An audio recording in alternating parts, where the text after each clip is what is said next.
Buenos días o noches, criaturas de la luz. Bienvenidos a un nuevo capítulo de esta serie. Espero que lo disfruten y si tienes una historia paranormal, no olvides enviármela o comentarla por aquí.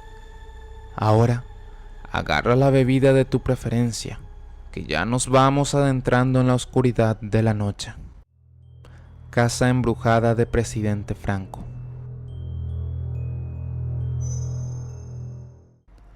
Nos trasladamos hasta la ciudad de Presidente Franco, una ciudad limítrofe con Brasil y Argentina, en el departamento del Alto Paraná, donde Marta Cáceres nos cuenta de una casa que sin dudas pareciera un lugar normal, pero la gente que llegó a vivir manifiesta haber experimentado sucesos aterradores. Hola, quería contar mi historia. Nosotros vivíamos en una casa en Presidente Franco, en la que pasaban cosas muy raras a la familia. Por ejemplo, en una ocasión le pidieron a mis padres para que podamos mudarnos para cuidar una granja, por lo que dejamos nuestra casa. Poco después, mi hermano de madre vino de la campaña para vivir en esa casa, en donde nosotros estábamos anteriormente. Recuerdo que mi hermano solo se quedó una semana ahí, porque decía que esa casa no le dejaba dormir ni un solo día. Dice que algo se subía encima de la casa, hacía ruido en la cocina, echaba cosas y parecía que golpeaban todas las puertas. Incluso cuenta que si no fuera imposible, diría que se subía encima un caballo y andaba encima del techo. Así de aterrador era para él. Eso le tocaba vivir día tras día, hasta que ya no aguantó más y salió de ahí. Ya no podía quedarse, entonces abandonó esa casa. Luego vino una persona de Asunción que tenía que trabajar acá en Franco y se fue a hablar con nosotros si podía alquilarla por 15 días. Pero de igual manera no logró quedarse. Era la misma situación. Algo por las noches hacía ruidos. No le dejaba dormir. Lo más notable fue que de igual manera escuchaba el relinchar de caballos. Recuerdo que quedó 8 a 10 días nada más, porque ya no soportaba. Decía que cuando llegaba la noche, a partir de las 11 aproximadamente, empezaban los ruidos. La verdad, nosotros no creíamos antes de eso, porque durante que vivíamos ahí, nunca escuchamos nada. Pero el inquilino se fue otra vez, porque realmente no podía permanecer ahí, en esa casa. Nos mudamos de nuevo en aquella casa después de un tiempo. Tristemente me acuerdo que mi papá le dio un infarto y falleció. Esa noche que mi papá falleció, parecía que alguien vino y como si estuviera muy enojado, empezó a golpear la puerta y a echar los cubiertos. Eso sí, yo lo escuché. Después de eso, nunca más escuché. Fuimos creciendo. Mi hermana tuvo 2 hijas, de las cuales crecieron prácticamente conmigo, porque yo las cuidaba. En una ocasión, mi nena, la nena de mi hermana, se despertó y dijo: tía, hay un señor con sombrero negro. Y de repente me desperté. Yo pensé que ella estaba soñando, así que no le presté mucha atención. Pero los días iban pasando. Yo nunca escuché el ruido de los caballos que siempre decían escuchar, pero sí escuchaba un silbido de vez en cuando, sobre todo cuando teníamos visitas. Después de un tiempo, nosotros ya crecimos todo y nos mudamos a otra casa, pero mi otro hermano se quedó a vivir ahí, y por supuesto que también tuvo sus sucesos paranormales en el lugar. Una noche se manifestó algo que parecía muy enojado. Le agarró y lo intentaba ahorcar, al punto de casi quitarle la vida. Solo dijo que eso no era humano, que era como una aparición totalmente de negro. Eso ya era demasiado, así que mandamos a derrumbar la casa y hasta ahora tenemos ese terreno. Y les parecerá un poco loco, pero yo quiero construir ahí, porque creo que lo que habita ahí me quiere y me protege, porque a mí nunca me hizo nada, y siempre cuando salgo de ahí le hace daño a otras personas. Siempre hay problemas cuando yo me mudo de ahí. Como dato que agregar, es importante decir que cuando yo tenía 5 años adquirimos ese terreno y era un baldío como ahora. Nosotros empezamos a construir esa casa desde cero. No tenemos ni una foto de la casa lastimosamente. Ahora que me estoy recordando, una hermana, la Pajagüe, una vez estaba con su novio en la casa. El hombre era muy violento y le levantó la mano en un momento para pegarle. En ese instante le tiró a ese señor por la pared. Y él después de eso, y hasta hoy en día, nunca más le habló a mi hermana. Desapareció porque, según yo entiendo, que le lastimó realmente, porque le lanzó muy fuerte por la pared y además no lograba explicarse cómo eso era. Cerro Acatí. Mi nombre es Natalia Ramírez, tengo 23 años y hoy quiero compartir una experiencia que viví en Colonia Independencia cuando comenzaba a aventurarme como mochilera. Desde los 18 años viajo por el país con un grupo de amigos aventureros. Nuestro hobby es recorrer Paraguay, conocer lugares nuevos y, claro, acampar en cerros y bosques. En el 2016 decidimos ir a Colonia Independencia, especialmente porque el Cerro Acatí y la Sillita, como le llamaban a una pequeña banca en el cerro que se estaba volviendo muy famosa en ese entonces. Éramos un grupo de aproximadamente 16 personas y partimos desde Paraguarí haciendo autostop. Nos advirtieron que estaba prohibido acampar en esa área, pero algunos amigos que eran scouts sugirieron hacer una zona de cambio. Entonces nos adentramos en el bosque al costado del cerro, buscando un buen lugar para asentarnos. Como siempre, los hombres se encargaron de la fogata, mientras nosotras, las chicas, esperábamos para preparar la cena. Estuvimos entretenidos tomando fotos de la fogata, una costumbre en todos nuestros viajes, ya que siempre hacemos una foto de fuego antes de cenar. Tras la cena, nos fuimos a descansar, pero todo comenzó a tornarse extraño. Las chicas decidimos alejarnos un poco para orinar y de repente escuchábamos lo que parecía pasos de caballos. Nos miramos y comentamos que debía tratarse de caballos. Rápidamente volvimos con el grupo y les dijimos a los chicos que había algo en el bosque. 3 de ellos fueron a investigar, alumbraron la zona y no encontraron nada. No había caballos ni nada que explicara esos sonidos. Sin embargo, los ruidos continuaron durante la noche y mientras dormíamos se escuchaban pasos alrededor nuestro. Ya cerca de las 3:30 o 4 de la madrugada, me desperté y vi un perro negro husmeando entre nuestra comida. Lo espantamos y se fue.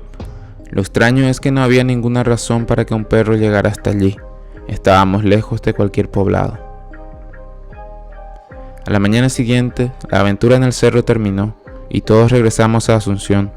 Al volver, como es costumbre en nuestro grupo, compartimos todas las fotos que habíamos tomado. Fue entonces cuando vimos algo impactante. En varias fotos, incluida una que yo tomé, se veía una cara blanca, como una máscara. Nos asustamos, revisamos las fotos en diferentes teléfonos y en todas aparecía esa misma cara. Algunos pensaron que podía ser una bolsa o una broma, pero en ese lugar no habían bolsas ni gente desconocida. Era un bosque virgen y solo nosotros estábamos allí. Comenzamos a investigar y algunos locales nos dijeron que en la zona de Guairá solían avistar ovnis. Otros comentaron sobre una joven que supuestamente se quitó la vida en el lugar. Aún así nadie logró esclarecer lo que realmente sucedió esa noche. Y el misterio quedó sin resolver. Desde ese viaje no he vuelto a la zona del Cerro Acatí en Guairá. A lo largo de los años he visto muchas cosas extrañas en mis viajes. En otra ocasión fuimos al Chaco y mientras íbamos por la ruta, vimos a una persona caminando, que al acercarnos parecía no tener pies. Yo estaba sentada delante con el chofer, y ambos lo vimos claramente. También recuerdo una vez en Isla Pombero, cuando aún se podía acampar allí.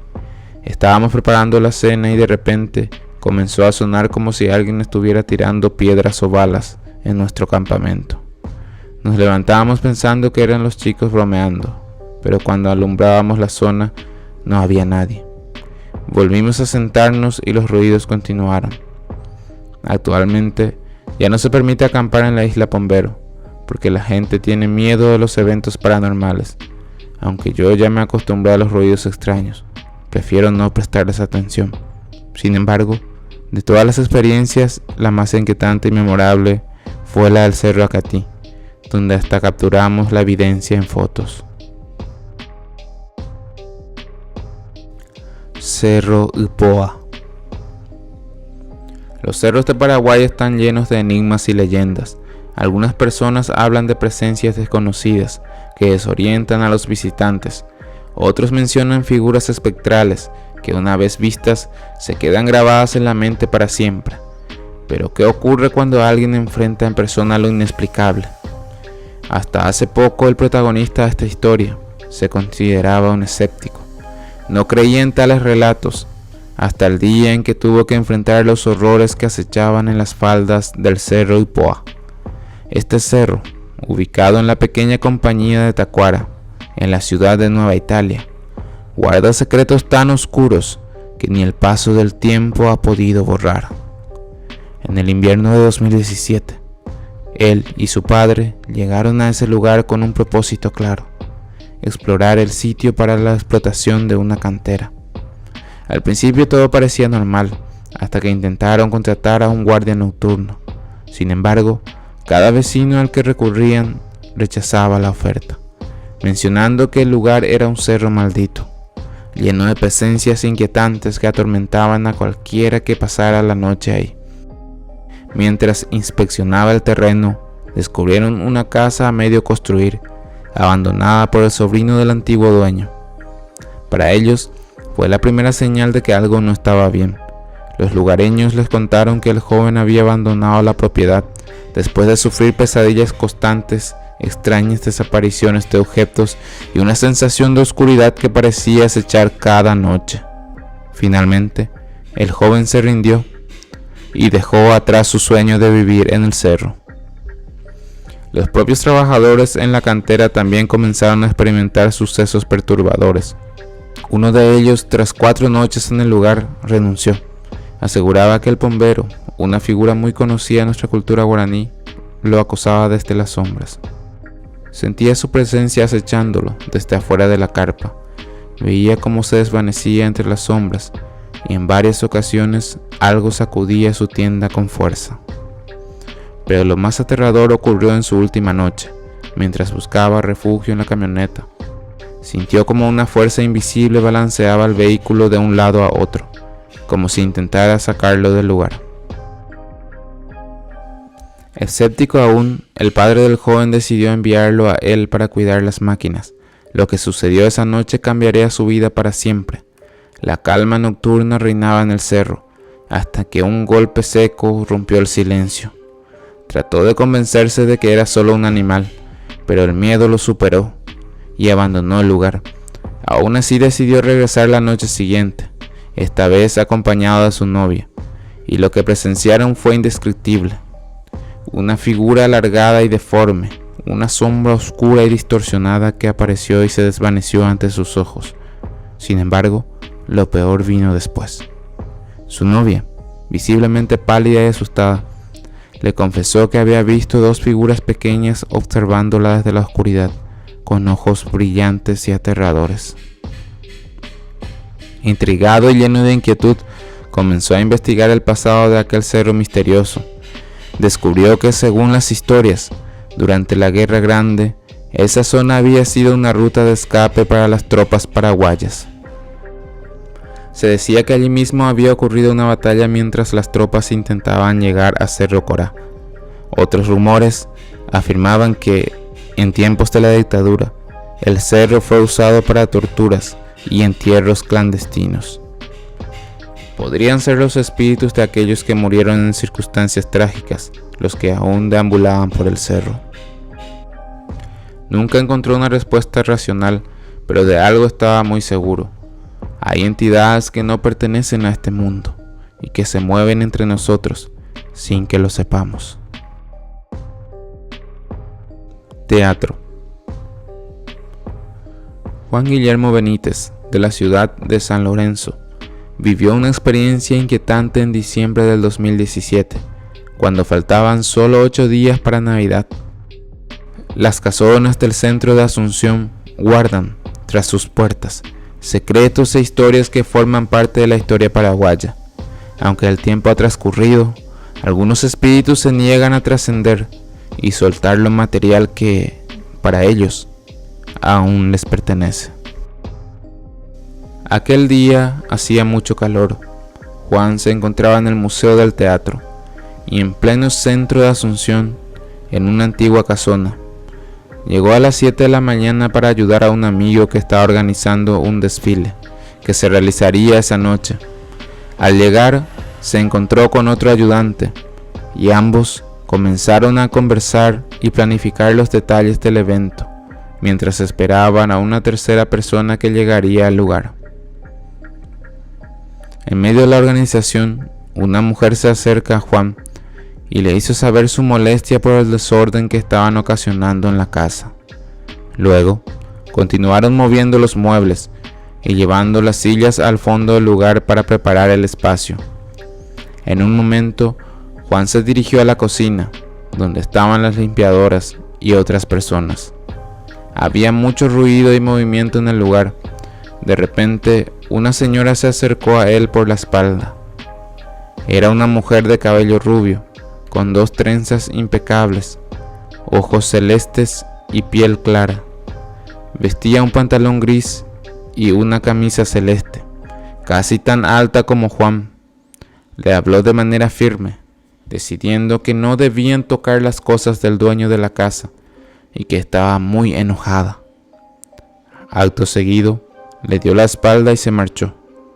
Intrigado, Juan preguntó a los demás si estaban haciendo algo mal, pero todos le respondieron que la casa ya no tenía dueño, pues pertenecía al Estado. Se quedó pensativo y algo inquieto. Sin embargo, aquella aparición no sería la única sorpresa que recibiría ese día. Durante el mediodía, un hombre entró a la casa. Llevaba sombrero y vestía una camisa celeste con pantalón gris y sandalias. Juan salió al patio a fumar y lo vio subir lentamente las escaleras que estaban al final de la casa que va junto al patio.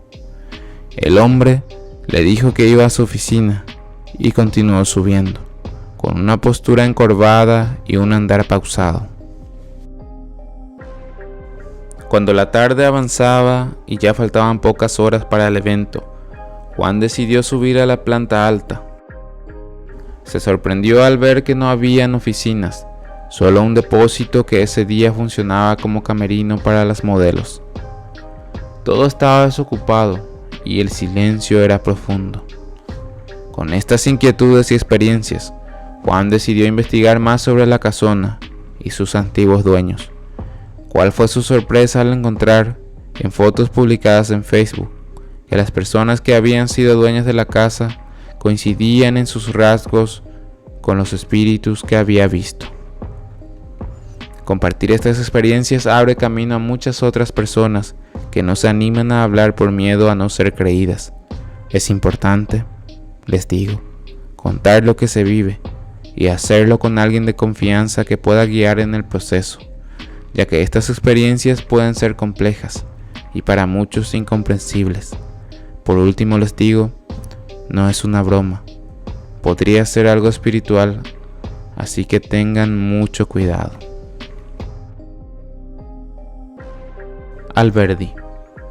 Este caso es uno de estos que, a pesar de haber sido noticia en su momento, se desvaneció con el tiempo, quedando en la memoria solo de quienes lo vivieron de cerca. Corría febrero del 2006 en el pacífico pueblo de Alberdi, Ñembucú, Paraguay. Cuando comenzaron a escucharse rumores perturbadores, un joven de 21 años, a quien llamaremos Diego para proteger su identidad, convenció a un grupo de amigos de jugar a la Ouija, con la esperanza de contactar a un amigo fallecido a los 16 años, víctima de una enfermedad devastadora.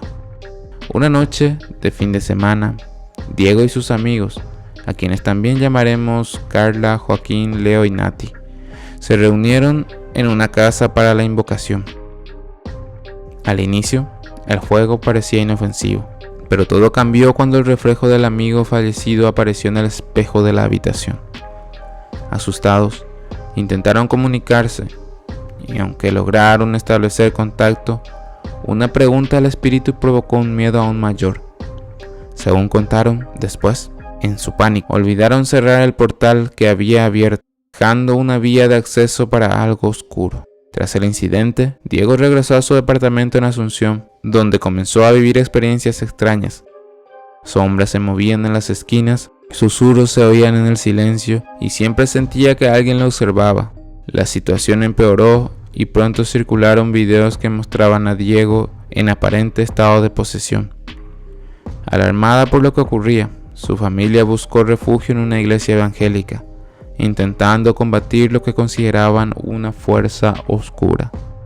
Mientras tanto, en Alberdi, un grupo de adolescentes del colegio, entre ellos una joven a quien llamaremos Lucía, decidió replicar lo que Diego y sus amigos habían hecho.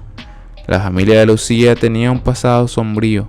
Su padrastro practicaba magia negra. Convencido de que no les pasaría nada, este grupo comenzó a jugar con la Ouija en repetidas ocasiones, intensificando la energía oscura que se desechaba en el pueblo. Durante un retiro religioso de 3 días en la iglesia local, en vísperas de Semana Santa, Lucía llevó la Ouija con ella. Aunque no jugaron durante el retiro, algo siniestro ya estaba en marcha. Esa misma noche, mientras todos participaban en una vigilia, Lucía fue al baño sola y allí, en el espejo, vio una sombra que la paralizó de terror y aparentemente la poseyó. Al regresar, su voz había cambiado y con una fuerza desmesurada se tornó violenta, irrumpiendo en la sacristía y atacando a unos feligreses sin razón aparente. El caos estalló, cuadros caían y otros jóvenes se desmayaban o caían en estados de histeria colectiva. Los efectos no se detuvieron ahí. Esa misma semana los jóvenes afectados en el retiro continuaron experimentando episodios similares en el colegio. 3 estudiantes, a quienes llamaremos Andrés, Camila y Paula, protagonizaron escenas aterradoras. Andrés, normalmente frágil, mostró una fuerza sobrehumana y se necesitó de varios compañeros y profesores para sujetarlo. Todos fueron llevados a la iglesia, donde mujeres de la comunidad rezaban con fervor, intentando liberar a los afectados de la entidad que los atormentaba. Después de estos eventos, Alberdi se sumió en el miedo. Aunque la prensa cubrió algunos de los momentos más inquietantes, pronto se impuso el silencio. Las familias buscaron respuestas en diferentes iglesias, pero el temor persistía. Finalmente, las cosas parecieron calmarse, aunque nadie sabe a conciencia cierta qué vieron estos jóvenes y sus familias. El caso de Alberdi en 2006 quedó como uno de los fenómenos paranormales más escalofriantes en Paraguay. Cementerio de Lambaré. Lidia Leonor Sánchez, una mujer de 53 años, ha pasado gran parte de su vida en los cementerios. Desde que era una niña de 6 años, trabajaba vendiendo agua y limpiando panteones para ganar un guaraní, como ella siempre decía. A medida que crecía, se convirtió en una figura familiar en el cementerio, un lugar que para muchos es sinónimo de sufrimiento y tristeza. Sin embargo, para Lida, era un espacio lleno de historias, algunas tan reales y vividas que marcaban la frontera entre lo cotidiano y lo sobrenatural. En torno a los santos sepulcros, la vida y la muerte se entrelazan de manera extraña, donde los restos mortales descansan, pero algunas almas parecían no encontrar paz. Lidia relató que, con los años, había escuchado muchas historias y vivido experiencias que iban más allá de lo inexplicable. En el cementerio, la realidad supera a las historias. Se escuchan muchas versiones, pero lo que sucede es real, afirmó con voz seria y mirada profunda. Para ella, las almas que no han trascendido necesitan oraciones y plegarias, un acto de amor y memoria que muchas veces la gente olvida con el paso del tiempo. Recordó las palabras de su abuelo, un hombre de fe y tradición. Los de antes sabían la importancia de mantener viva la memoria de los difuntos y orar por ellos. Si entras al cementerio, verás el olvido en forma de flores artificiales. Las llaman el olvido, porque representan el abandono, dejando escapar un suspiro de tristeza.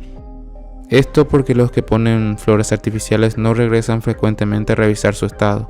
En cambio, los que usan flores naturales generalmente vuelven y las renuevan. Uno de los relatos más impactantes en los que Lida pensaba a menudo era el de la rubia del fondo, una figura que con el tiempo se convirtió en parte del folclore del cementerio. La describen como una mujer hermosa de largo cabello rubio, que deambulaba por los pasillos sin rumbo fijo. Los empleados la han visto, contó Lida, y sus ojos se agrandaron al recordar los relatos. Algunos muchachos al verla intentan acercarse, pero ella siempre desaparece justo cuando creen que la alcanzarán. La imagen de la rubia se había grabado en la mente de quienes trabajaban allí, una manifestación de un alma que no encontraba la paz. Lida compartió otras historias que dejaron una huella en su memoria, como la de un anciano que solía aparecer en el cementerio. Él venía todas las tardes, se sentaba cerca de la oficina durante 1 hora y luego regresaba a su panteón, relató. Su presencia, aunque no amenazante, era inquietante. No nos hacía nada, pero verlo allí día tras día era recordatorio de que algunos espíritus no se resignan a irse, agregó con un leve temblor en la voz. La experiencia de don Guillermo, un compañero de Lida, fue otra prueba de que el cementerio alberga más que historias. En una ocasión, él contó cómo había sentido la presencia de una mujer mayor que le pedía ayuda. Era como si su voz surgiera del aire, pidiéndome que ayudara a su hijo. Pero cuando fui a buscarla, solo encontré el panteón vacío, rememoró Lida, repitiendo las palabras de su compañero con un tono que mezclaba respeto y temor. Ese episodio dejó a Guillermo perplejo, preguntándose qué mensaje intentaba transmitirle aquella alma en pena. Otra historia que marcó a quienes trabajaban en el cementerio fue la de Néstor Gómez. Un día, mientras barría, Néstor vio a una anciana que le pidió que limpiara su tumba y encendiera una vela. Al voltearse para recoger su escoba, la anciana había desaparecido, relató Lida, haciendo una pausa para resaltar el momento de tensión. Néstor miró hacia la cruz del panteón y vio el nombre de la anciana grabado en ella. Ese día tembló como nunca antes, añadió Lida. Recordó cómo su compañero había quedado impactado por el suceso. Para Lida, las apariciones y las manifestaciones en el cementerio no eran solo cuentos o leyendas para asustar, eran una realidad que algunos decidían ignorar mientras que otros, como ella, aceptaban y enfrentaban. Hay veces que se manifiestan como animales, otras veces como personas vestidas de negro que desaparecen al llegar a la cruz, afirmó con la seguridad de quien ha vivido y escuchado innumerables testimonios. Las historias eran muchas, pero todas tenían un denominador común. Las almas que no encuentran descanso buscan ser escuchadas y recordadas. Y Lida, con su voz pausada y sus recuerdos intensos, lo tenía claro. El más allá convive con nosotros, esperando el momento en que alguien los reconozca y les dé la paz que tanto anhelan.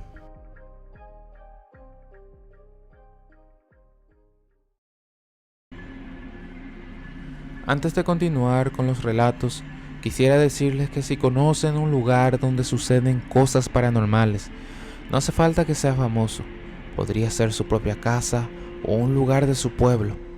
Pueden enviarme su relato en cualquiera de las redes sociales. Ahora sí, pasamos al siguiente lugar. Hotel abandonado de San Antonio.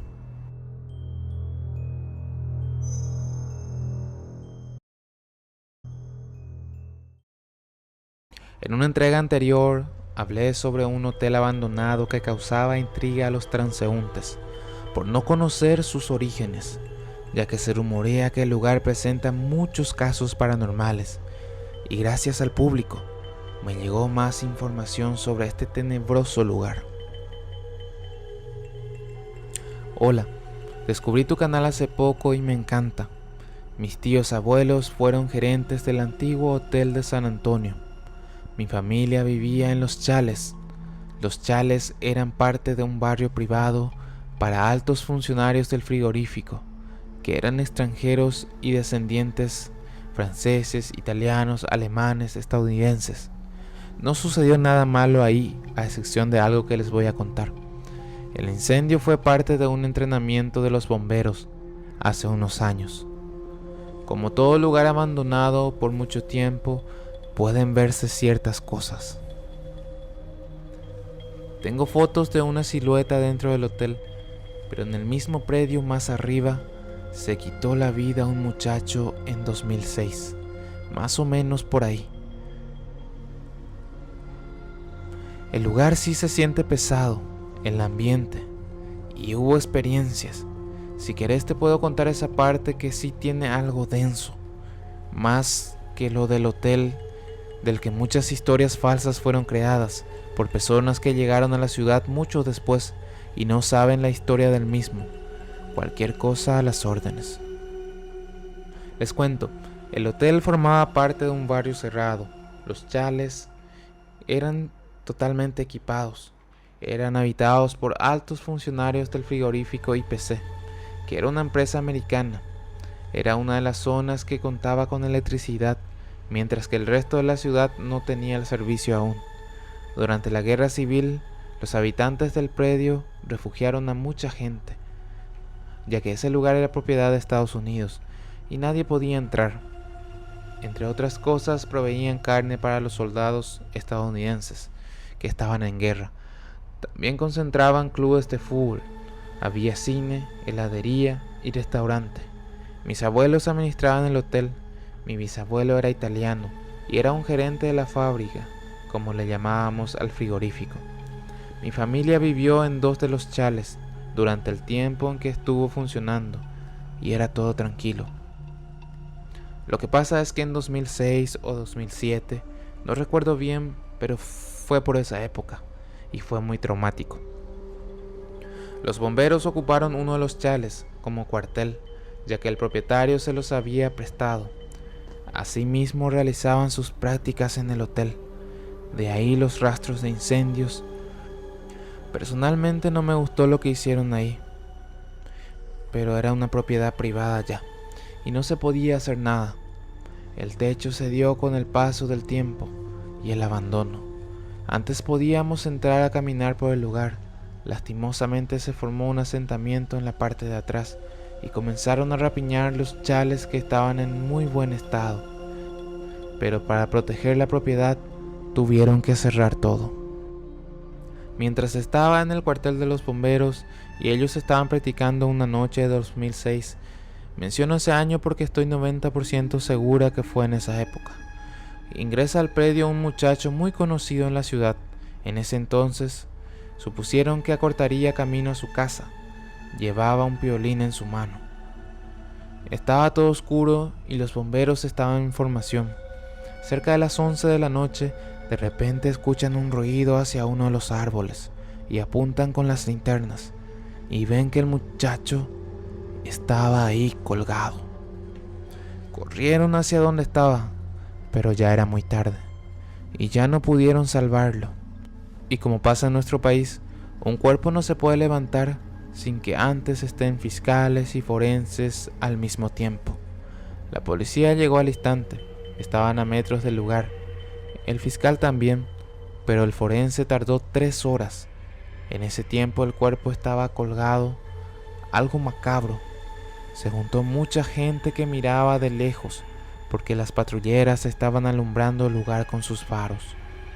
Un año después de que el muchacho se desviviera, cayó un rayo por ese mismo árbol, pero desde antes ya los bomberos comentaban que se veía una sombra corriendo, o que escuchaban que alguien los chitaba. Nos tocó ver una noche a esa sombra que corría por el predio, y luego corrió hacia el vallado, y se puso a mirar hacia la calle. No sabemos qué es, si es el muchacho o es otra cosa. Voy a buscar una foto donde se ve una de las siluetas desde el hotel. Quizás haya algo que se manifieste como en todo lugar abandonado, pero no está relacionado a algo con el hotel en sí. Mi apellido es japonés porque estoy casada con un extranjero, pero soy descendiente italiana como les comenté. En ese lugar no habían ventanas, porque las habían retirado. No había nada, solo pared blanca. Esta foto es de Marcos González. Cubría la procesión de San Antonio. Él nunca se percató de la plasmación. Esta foto la había compartido ya hace años. Si te fijas, se ve a alguien parado del mismo lado izquierdo. Tampoco me había percatado de eso antes. Me quedé muda cuando me di cuenta. Detallándoles un poco más la historia, este lugar pertenecía al IPC de Estados Unidos. Por esta razón no lo habitaban paraguayos. Podían entrar a toda la parte de comedores y el hotel, pero en los chales se hospedaban los extranjeros, más o menos como una embajada. Entre esos extranjeros, que eran altos mandos, y sus hijos, la mayoría eran europeos, y cuando se cerró este lugar dejaron estipulado que el lugar no se podría habitar en los próximos 30 años. Luego de 30 años, el territorio del chalet pasó al nombre del municipio, y el hotel debería usarse para el bien de la comunidad. Pero cuando pasaron esos 30 años, como es común en este país, llegó el gobierno de Andrés Rodríguez, que junto con un gran empresario se quedaron con este territorio. Luego del fallecimiento de Andrés, el empresario se quedó de alguna manera con el territorio, y posteriormente fue utilizado por israelitas, y en ese entonces el lugar aún era accesible para el público y se permitían a los bomberos hacer sus prácticas ahí. Y ya finalmente fue ocupado por una empresa chilena que terminó por restringir el lugar, quedándose en la incógnita por mucho tiempo. Esta introducción se las hago para contarles los siguientes relatos, porque son varios en diferentes etapas. El muchacho que se quitó la vida en este predio era amigo mío y conocido aquí de la comunidad. Y la verdad que si conoces ese lugar, vas a ver que ahí se sienten cosas. Hoy en día está muy dejado y es peligroso el acceso, ya que aparte de ser resguardado por guardias, como está abandonado la propiedad, te puedes encontrar con víboras u otros peligros naturales. Pero hace unos años, después de la tragedia, fui a caminar junto con un amigo por ese lugar, cuando aún era permitido, claro. Pasé por el árbol en donde ocurrió la tragedia y sentí como si se me absorbiera la energía. Me mareé y casi me desmayo, y entonces mi amigo me tuvo que sacar de ahí. En una ocasión escuchamos el grito de una mujer que parecía que le estaban pegando. Fue un primer grito y ya nos quedamos las dos inquietas, y yo calculando si entrar a mi casa por el portón de atrás o el del frente. Hacia el frente se escuchaba el grito. Fue un primer grito y ya nos quedamos las dos inquietas, calculando qué podíamos hacer, ya que era fuerte pero se escuchaba un poco lejos.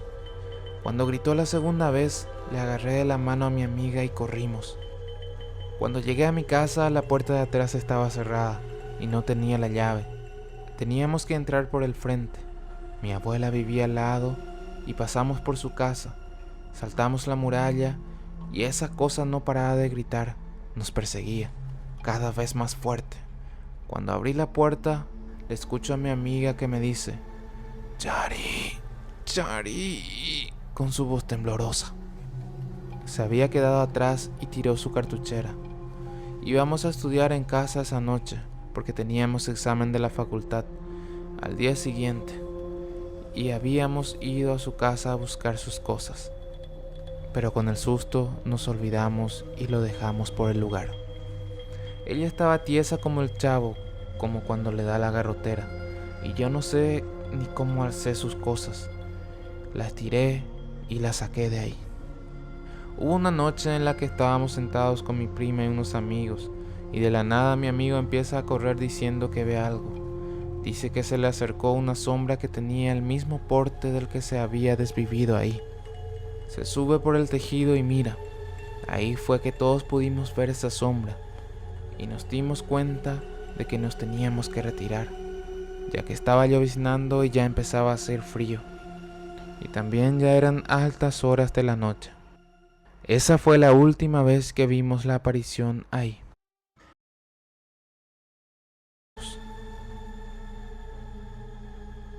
Mi abuelo me contó cómo una vez el Malavisión lo asustó. Vivía en las afueras de Caazapá, donde había un pequeño monte temido por todos, pues decían que allí habitaba esta presencia oscura. Una tardecita el cielo se puso amenazante, tronaba, relampagueaba y el aire olía a tormenta. Mi padre me pidió ir a buscar un ternero perdido y me acompañó un peón nuevo, apenas llegado y sin mucha experiencia. Al acercarnos al monte, escuchamos el llanto del animal y le dije al joven: el tiempo está feo y ya está oscureciendo. No es buena idea entrar al monte así. Volvamos a casa. Mañana los rescatamos. Pero el peón insistió: no pasa nada, mejor lo traemos ahora, o tu padre se enojará. Al final me convenció y al cruzar hacia el monte me santigué y recé una corta plegaria en silencio. No tardamos en oír un silbido agudo entre los árboles, y el peón sin dudar le respondió con otro silbido. Lo miré con seriedad y advertí: no respondas, ese es el Malavisión y vendrá por nosotros. Con una sonrisa despreocupada me contestó: ¿qué es eso?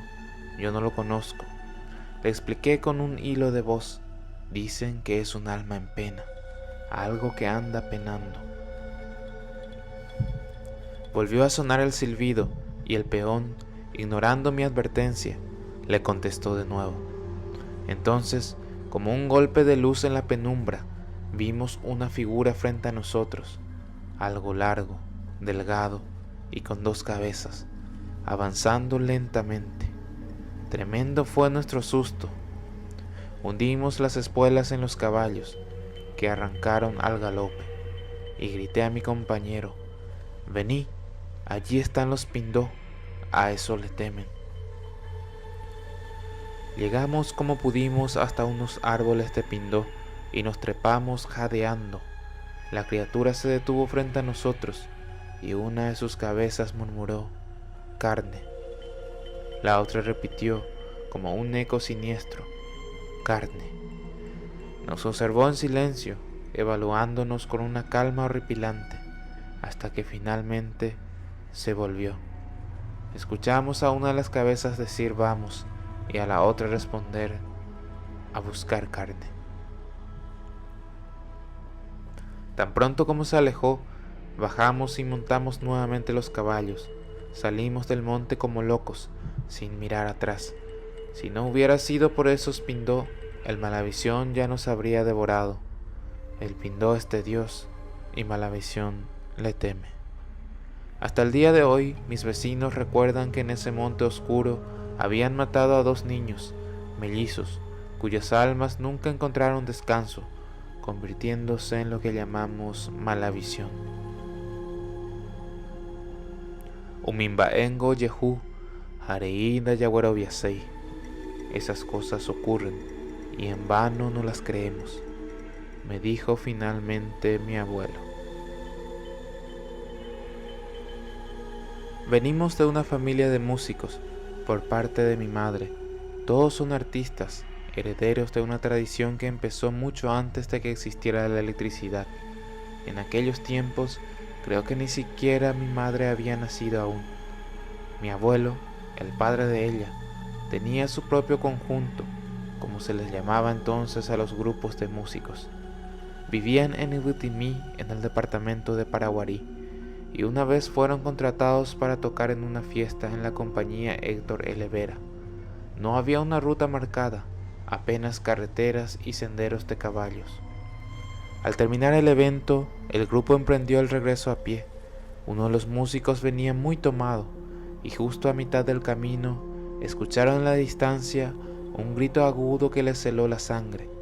Todos se miraron en silencio, menos el borracho, que tomó la peor decisión posible: responder al grito.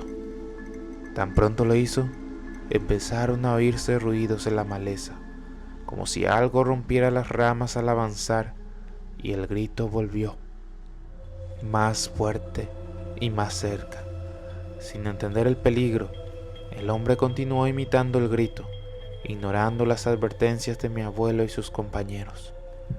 Cuando finalmente comprendieron que no escaparían de lo que venía, comenzaron a rezar en voz alta, pero el borracho siguió respondiendo al lamento desgarrador del espíritu.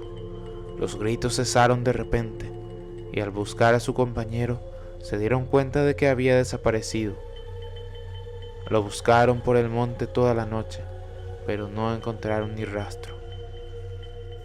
Pasaron 3 días, y ya todo el pueblo estaba buscando al desaparecido, recorriendo cerros, chacras y senderos. Fue entonces cuando lo vieron entrar al pueblo. Estaba desnudo, lleno de rasguños y pidiendo ayuda. Lo único que rogaba era que le cubrieran la boca, o que se la cosieran, y que no apagaran las lámparas, pues no soportaba la oscuridad. Dijo que cada vez que se apagaban las luces, veía la figura de aquel espíritu al que había osado remedar. Ese hombre vivió muchos años y falleció hace solo 3, a los 89. Lo conocí cuando tenía 13 años. Nunca olvidaré su aspecto. Siempre llevaba una cinta cubriéndole la boca y los vecinos lo cuidaban. Nunca tuvo hijos, pues su esposa lo abandonó después de lo sucedido. Algunos cuentan que todavía lo ven de vez en cuando, cerca de su antigua casa, cerca del cementerio, que está tan pegado al pueblo que casi parece parte de la zona urbana. Buenas tardes, quiero compartirles mi historia. Soy de Asunción y aunque suene extraño, he tenido varios encuentros con el Señor de la Noche. No creo en muchos mitos, pero Él es la única leyenda en la que sí creo. Desde niño he visto su sombra, o al menos he sentido su presencia, pero mi encuentro más aterrador con Él fue hace 12 años, una fría noche de invierno. Aquel día había terminado de rendir los exámenes en la facultad y salí cerca de las 11 de la noche. Una compañera se ofreció a llevarme a casa, pero no acepté porque estaba con su suegro y no era alguien que me agradara, así que decidí irme solo. El colectivo me dejó lejos de la parada habitual, pero como estaba cerca del lavadero de mi exnovia, pensé empezar a saludarla. No calculé que a esa hora, y en pleno invierno, el lugar estaría cerrado. Empecé a caminar por una calle iluminada, apenas por esas luces anaranjadas, las que apenas alumbran. Desde ese momento todo comenzó a volverse extraño.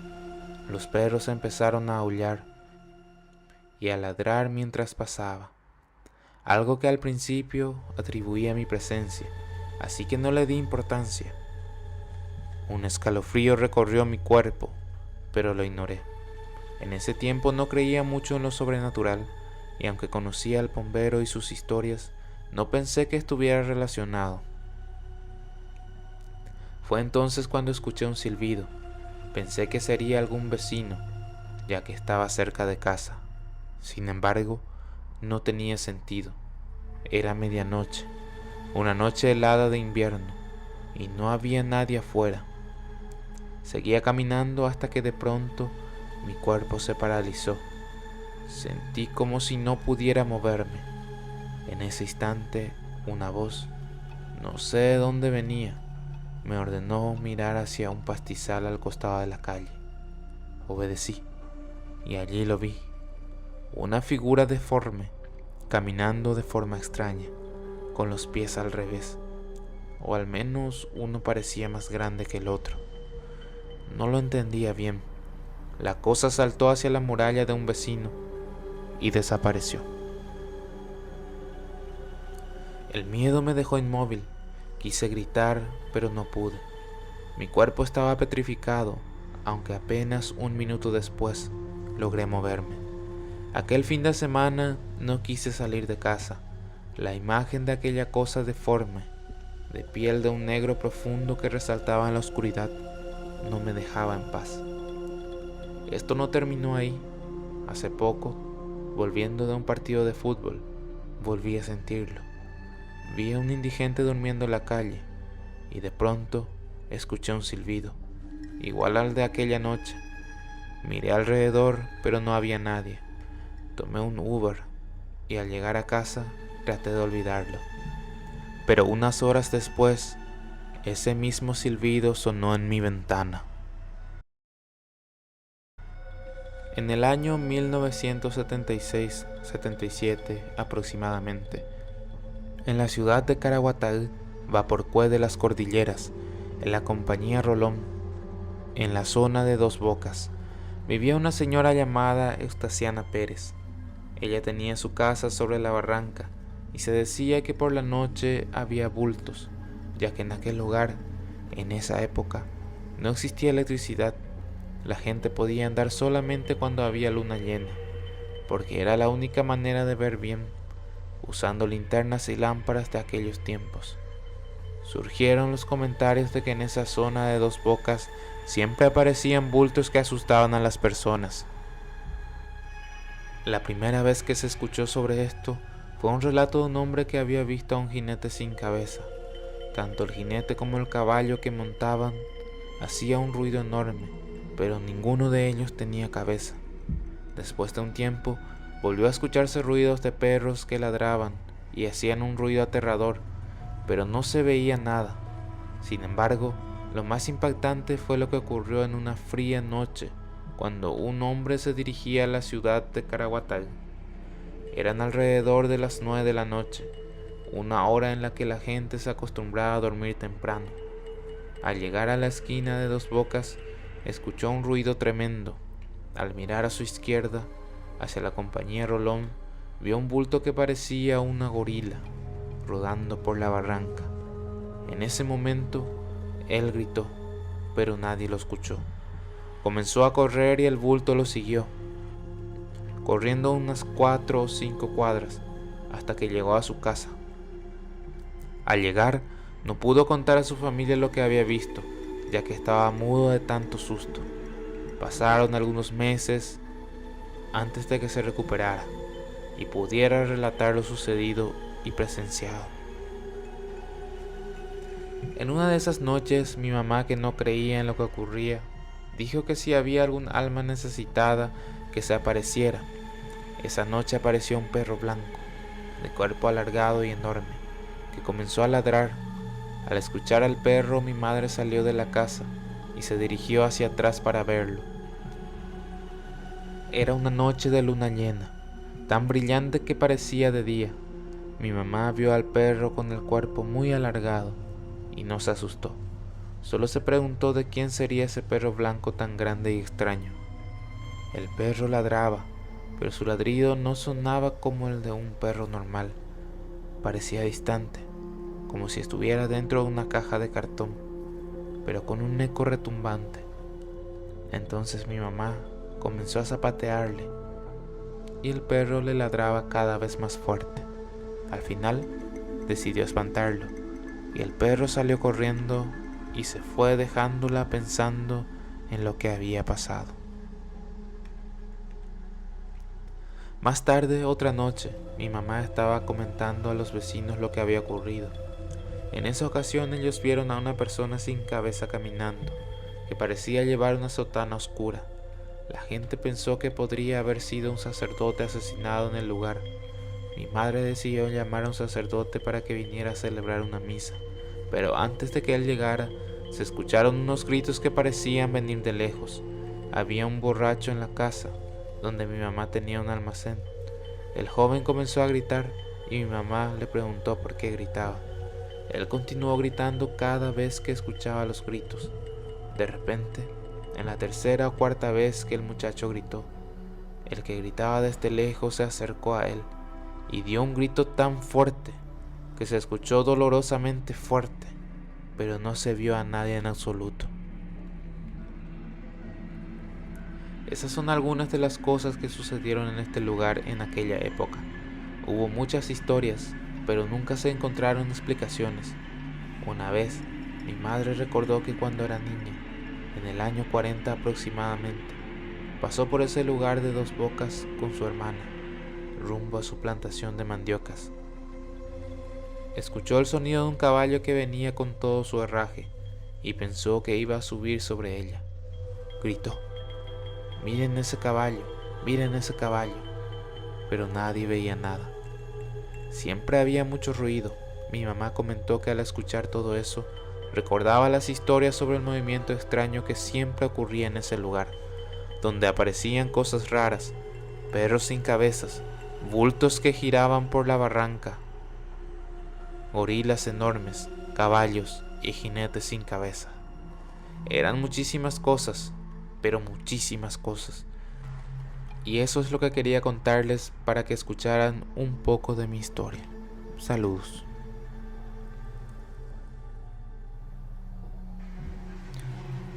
Saludos, Ezequiel, te envío mi historia. La historia transcurre alrededor del 2016. Fuimos al Chaco, en la zona de Mariscal Estigarribia, con mi hermano, ya que teníamos que hacer estudios de geotecnia. De regreso, viajamos toda la noche.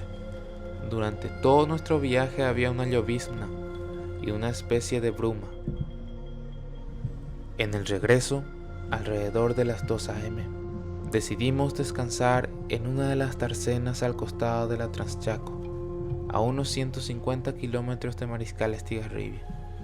Recuerdo, había 3 cruces al costado de nuestra camioneta y me pareció raro quedarnos ahí, pero mi hermano, que conducía, se quedó rápidamente dormido y no pude avisarle. Al rato, ambos nos quedamos dormidos. Entonces me despertó una pesadilla en la que chocábamos en ese mismo lugar con una antigua camioneta Ford. Parecía un modelo TT. En ese momento, ambos despertamos y vimos una serpenteante y tenue luz que se acercaba a nosotros. Le dije a mi hermano que eso que se acercaba era una moto, pero él me respondió: no es posible. Esta ruta está totalmente recta. Eso que se acerca no puede estar en la misma ruta. Además, parece subir grandes curvas y pendientes. En ese momento quedamos paralizados, ya que esa luz se acercaba cada vez más hasta que se volvió una luz súper fuerte y se estrelló contra una señal metálica, explotando en un fuerte destello. En ese instante, mi hermano arrancó la camioneta y regresamos en un viaje sin parar. Luego, recuerdo que olvidamos el incidente, hasta que un día se me ocurrió preguntarle si él también recordaba eso, o si era solo un sueño mío.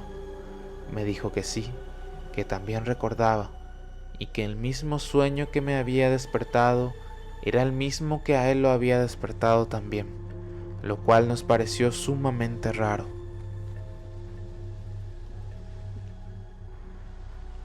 Buen día, les comparto una experiencia a la que no le encuentro explicación.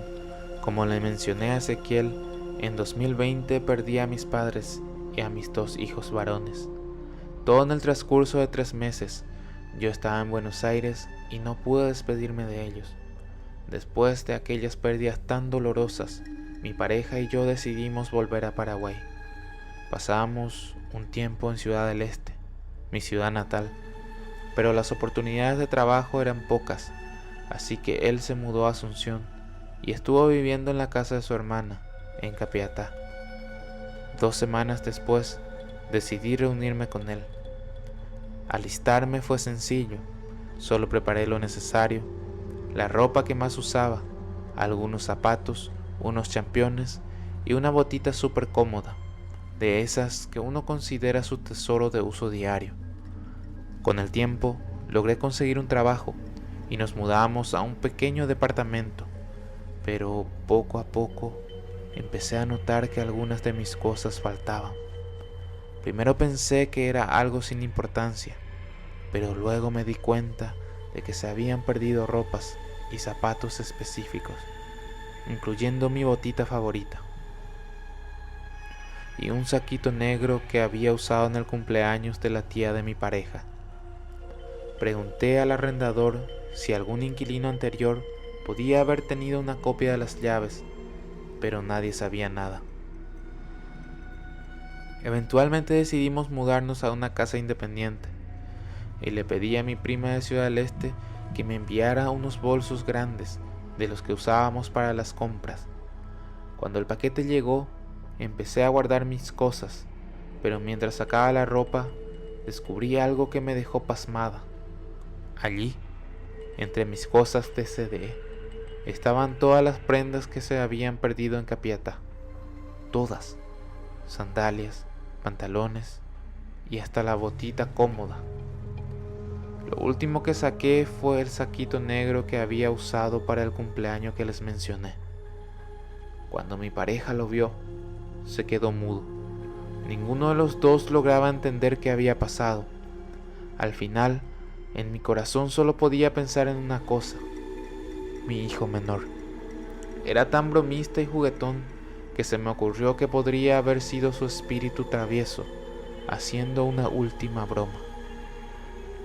Recordé una travesura que le habíamos hecho a él y su hermana cuando eran más pequeños. Una vez le traje un reloj a su hermano mayor y el menor se lo puso. Le advertí que lo cuidara porque era un regalo importante para su hermano. Al final, su hermana lo escondió y él, desesperado, comenzó a buscarlo por todas partes. Al verme, me abrazó con lágrimas en los ojos, diciendo que no sabía qué había pasado con el reloj. Cuando finalmente le contamos la verdad, se rió hasta más no poder. Pensé que tal vez, esta vez, él era quien me había jugado una última broma, como una forma de recordar nuestros momentos juntos. Hubo otra noche en el mismo departamento de Capiatá, cuando mi pareja había salido de viaje y me fui a dormir sola. En plena madrugada sentí algo extraño, una presión sobre mi rostro, como si alguien me estuviera pegando con una almohada en una pelea de almohadas. Me desperté y efectivamente la almohada estaba sobre mi cara, pero a diferencia de lo que cualquiera pensaría, no sentí miedo, solo asombro.